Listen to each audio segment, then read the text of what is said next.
So Friday was the last day for a lot of FBI employees, and you were getting some very interesting information on what was going on inside the FBI with this big purge that the left is going crazy over. What did you hear? This was actually over 2 days, Thursday and Friday. It sort of was a execute order 66 that went out during Kash Patel's hearing in front of the Senate Judiciary Committee. The acting deputy attorney general, I believe, was at the top of the decision. And they put out the word that senior executives across the FBI, ranging from the Las Vegas field office to the Miami, Los Angeles, Washington field office, that they had to be escorted out. They basically were forced to resign. And then that carried forward into Friday when there was an assessment done on the particular case agents or the people who were involved the most in things like the classified documents investigation into Donald Trump and Crossfire Hurricane. And then actually the one hiccup in the plan was, I believe, that they didn't listen to Steve Friend's whistleblowing disclosures enough to realize that it was like 6,000 agents involved in January 6th. They thought it was probably limited to a small number. Cool. So now there's an order over the weekend that everyone who participated in January 6th has to fill out a survey by 3 p.m. today saying exactly what they did so they can be held accountable. So there's going to be an awful lot more that are let go, right? It sounds like. That's, I believe, what the expectation is here. Yeah. I mean, it's pretty simple. You have an oath of office. You're supposed to not let politics get in the way of that. Your prime directive is to follow process and not really be outcome seeking. And there's nothing more clear than weaponization that we saw with the classified documents where they executed a full search warrant at Mar-a-Lago, or even the January 6th where we had mostly non-violent, at worst, some sort of a trespass, and we ran these people through the ringer for 4 years in order to hit our domestic terrorism quotas and get bonuses. Wow. Why? I mean, the left is making a really big deal out of the fact that so many were let go and so many were escorted out of the building. Why on both of those issues? Why were there so many let go, and why did they have to escort them out of the building? Is that just common practice? Well, once you have been given some sort of revocation of your security clearance or disciplinary action, you have to be escorted. You're not allowed in the facility anymore. So that's kind of a common practice. Okay. But from what I understood, there was a lot of physical resistance to being removed from duty, including the people. I want video, man. I want video from inside there. Yeah. I mean, the rumor intelligence was swirling greatly over the weekend. From what I understood, maybe some SWAT team members had to be required to remove some of the agents at this point. Jeez. And now, from what I'm hearing, there is a planned protest at the Hoover building at some point today, to which I don't know if it's going to look more like the Patriot Front guys with the neck gaiters and the high knees, or Ray Epps standing out in front saying, "We're going to walk out of the Hoover building." Boy, I can't wait to see what happens there today. Yeah. What do you suspect, Steve, is next at the FBI? Well, hopefully there's going to be Kash Patel voted through the Judiciary Committee and then get the full confirmation from the Senate so he can get in there as quickly as possible. Now, look, they have cleared the field for him before he even gets there. There's no sort of accountability for him. He didn't make these decisions. But executive assistant director is like the fourth highest rating, and it goes director, deputy director, associate deputy director, and then you have 6 EADs. So fourth in line in the chain of command. Those positions all need to be filled. He can completely remake the way the leadership structure works in the FBI, which is 100% wholly broken. It is completely occupied by people who only are capable of promoting within a construct that they self-select for, people who are inexperienced and frankly uninterested in the actual things that they have responsibility for. You can look at the resumes for just about every single person in a position of leadership or management in the FBI, and invariably they will have 5 years of actual experience, and then they've promoted on. And it's just led to this revolving door, because what you wind up getting are people in a bureaucracy who are only interested in promoting. They have to do it every 18 months, and they are overseeing things they have no subject matter expertise in. And how do you promote? Well, you invent solutions to problems and then look for the problems to apply them to, or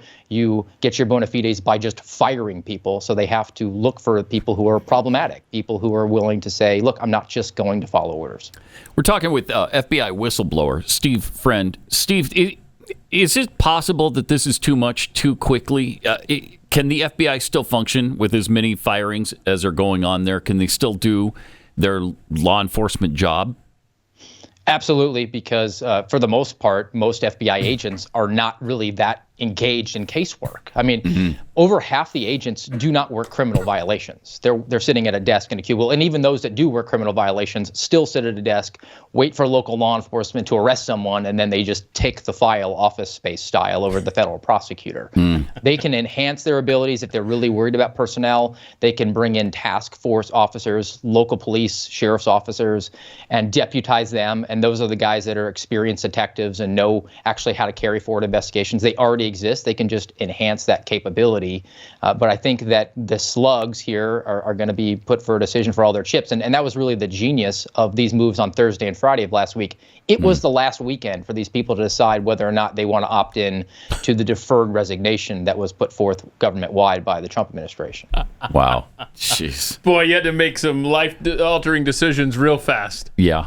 But, you know, when you talk about, Steve, the 6,000 or so FBI agents assigned to January 6th, we're going to talk about an obsession. And now it totally makes sense when Christopher Wray says this has been the largest law enforcement operation in the history of the FBI.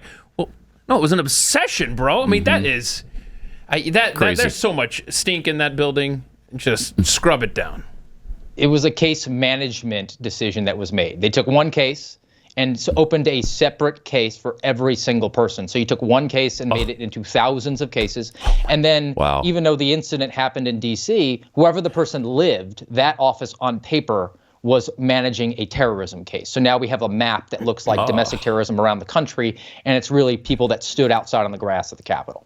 Yeah. Incredible. And by the way, since I've got you here, I've repeated the fact that you have told me on my live stream multiple times, and I just want people to hear this from you.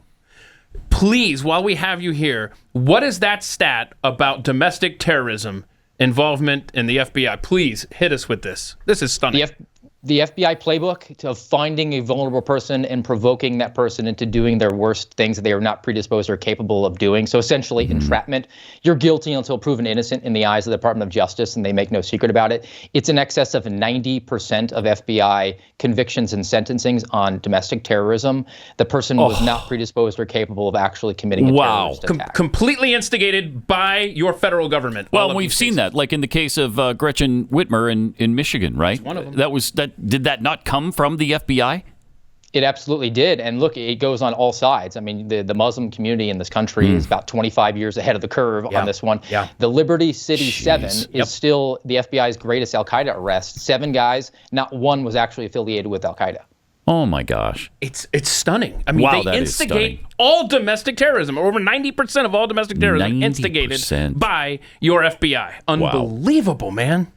Steve, would you go back if the FBI asked you to at this point? Look, if Kash Patel were to call me up and ask me to assist, I think that's a once-in-a-lifetime opportunity to actually help bring the agency back from the brink. My problem is if I was offered a position just to go back and work on child pornography cases, there's a whole bunch of evidence where I've stood out here and said the FBI should probably go away, and it might hurt my ability to testify at trial. So a defense attorney could say, you've advocated for ending your own job. Why have you brought charges here? So I'm a little bit between a rock and a hard place on that one. But for the opportunity to clean up things like the abuse of Section 702 or the intelligence space or the mission creep and entrapments that have gone on and the ability to advise and provide that information up the chain of command, I think is probably unique. And I probably have to consider doing that if the phone rings. I am, after all, unemployable for 29 months. Oh, God. Jeez. Wow. Paid or unpaid? Unpaid. Unpaid. God, that's unbelievable. All because he stood up and told the truth about his government. That's despicable. It really is. So Jen Psaki and all of those on the left can save their tears for those that were purged on Thursday and Friday in the FBI, because when whistleblowers like Steve and so many other good men and women came forward, their lives have been ruined by this government, this Biden administration. So save it. So do you fully expect Kash Patel will be confirmed as FBI director? I think he will. I think the Republicans being in the committee saying that he had their support so publicly, I don't think that they would put that out there if they didn't feel like they'd whipped the votes. And to me, I mean, the moment where he told Amy Klobuchar, where she asked for 5 hours and he said, "You have 2 minutes," I think spoke to his confidence about getting that confirmation. He is eminently qualified, prosecutor and defense attorney, which is actually really important. He appreciates the power the federal government brings, has experience in national security space, in the intelligence space, and defense space.